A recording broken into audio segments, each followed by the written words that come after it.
Hey yo, salute to the people. It's the social forecast. Today is Wednesday, October 9th, about 5 p.m. Eastern Standard Time. Something came across my desk a couple days ago. I'm just now having a chance to really speak on it. This shit, to me, is a little bit ridiculous. So, 21-year-old young man out of Florida, West Palm, I think. He was selected to be to serve jury duty. So he received his summons to appear for selection. He was told, yes, we're selecting you for this jury. Report to court first thing the next morning. The trial's going to begin. This 21-year-old young man slept through his alarm. He overslept. He woke up, realized he was going to be late to court. Said that he started doing some research online to try and see what are the potential ramifications, penalties, punishments, what have you, from missing court, when you're selected for jury duty.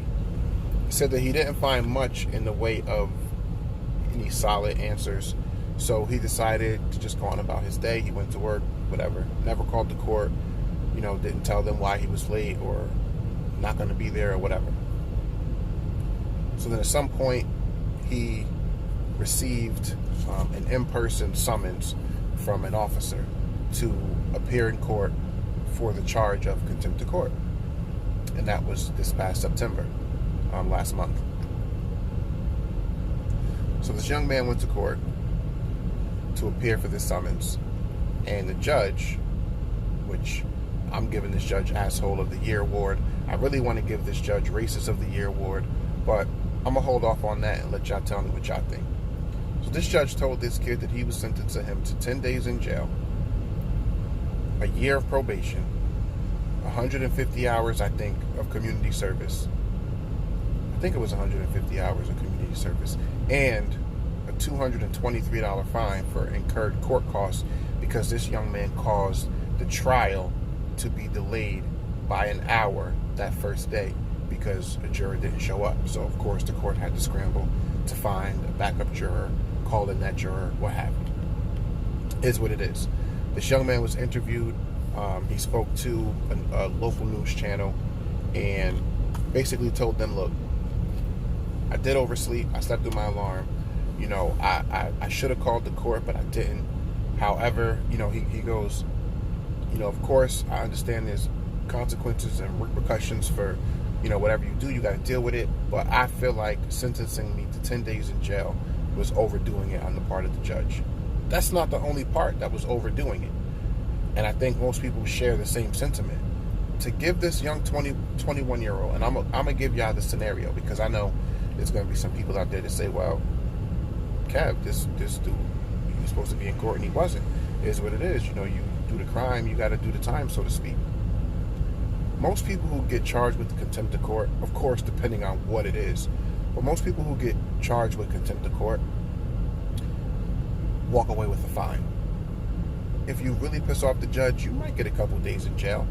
But for this young man to have to go to jail for 10 days, so now you have a record. For him to then get a year of probation, so now you're on paper for a year for nothing more than not showing up to jury duty. It's not like this young man committed a crime and didn't show up to court to answer for that crime he committed. He was selected to serve jury duty. Now, for those of you who say, oversleeping through your alarm is not enough of an excuse, well, let me give y'all some of the backstory on this young man, and then you make the determination. So this 21-year-old young man who works for, I forget the name of the charity, does work for this charity. So he's already doing community service of his own volition. He takes care of his old and disabled grandfather. And he has never had a criminal record, has never had any interaction with the police whatsoever prior to this situation. There are people out there who have first-time drug offenses. There are people out there who have high misdemeanors, even low-degree felonies, who don't get jail time for a first-time offense. And all this kid got was a contempt of court, and he ends up in a county jail for 10 days, which he said was traumatic. And of course, for anybody jail is traumatic. But especially a 21-year-old who does not live a criminal life any way, shape, or form, has never had any run-ins with the police, and now you're in jail for 10 days with a bunch of people who probably don't give a fuck much about their life or what's going on with it. Of course that's going to be traumatic, because you're not going to be treated as the individual who fucking just had a contempt of court. You're not going to be put in a section of the jail, in a corner of the jail where it's just people who got traffic tickets. You're going to be put in with everybody else who did whatever they did, and that's going to be traumatic. And the things that you see and witness and hear and deal with, it's a traumatic experience. One that was unnecessary for this young man to have to deal with for simply sleeping through his alarm. Taking care. Now, you take this kid and you put him in jail for 10 days.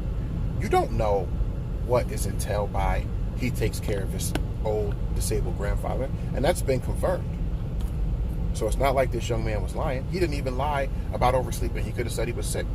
He could have said he got into a car accident. He could have said his car broke down. He could have said anything. He told the truth and said, nah, I overslept. I slept through my alarm. It is what it is. It happens. And I take care of my disabled grandfather who's up there in age. What if he was responsible for getting his grandfather to and from doctor's appointments? What if he was responsible for keeping track of his grandfather's medication schedule? So what potential harm could this judge have done to this young man's grandfather by having this young man be in jail for 10 days? Obviously, if at 21, he's taking care of his disabled grandfather, obviously it's because there's no one else around to do it. And so this judge really saw fit to sentence this young man to 10 days in jail and a year of probation and 150 hours of community service and a fine on top of that. When after 10 days in jail, I don't know many people that's going to be able to keep their job. Hopefully, he was able to keep his job because he did nothing wrong. But most people would lose their job after the first couple days. That's no call, no show. You ain't calling from jail, collect, like, yo, situation, can you hold my job for me? So this young man probably initially lost his job. I would hope that by now, the story didn't really speak on it that I recall, but I would hope if he did lose his job initially, by now he was able to get it back, because that's just fucked up. You got a good kid. When you have an upstanding citizen, somebody who's not a criminal, somebody who's not been in and out of jail or prison and don't have a record, these are the people you give the benefit of the doubts to. And this judge, because of all the backlash, and salute to everybody who saw fit to go, nah, yeah, we not beefing this shit is too extra. Because of all the backlash this judge got, then he reduced the year of probation down to 3 months. But it shouldn't have even been that long. There should have been no probation. There should have been no community service. There should have been no fucking 10 days in jail. But this judge mentioned in open court, this is why I say I want to give this judge the Racist of the Year award, is because this judge mentioned in open court to this young man that the reason why my sentence to you is so harsh is because you were the only African American on this jury and your presence in this trial was important. Why did you even have to mention that? Because once you bring race and color into it, even if it was not your intention to sound away, anybody hearing that, I know me hearing that as a black man, if I'm that young man standing in front of that judge, and you tell me you're the only African American on this jury and your presence here was important and that's part of the reason why my punishment is so harsh, as soon as you tell me that, in the back of my mind I'm thinking, all right, so did you sentence me this harsh because I'm African American or because my presence was that important? It don't make sense. This judge could have got away with giving this young man any one of these punishments and people probably wouldn't have flipped out so much about him. But to give him 10 days in jail and a year of probation and 150 hours of community service, and on top of that a fine, and on top of that instruct this man to write a letter of apology to the court, it's bullshit. Let me know what y'all think, man. Like, comment, and subscribe. I don't pretend to know everything. Just know what I know. Social Forecast. Peace and love.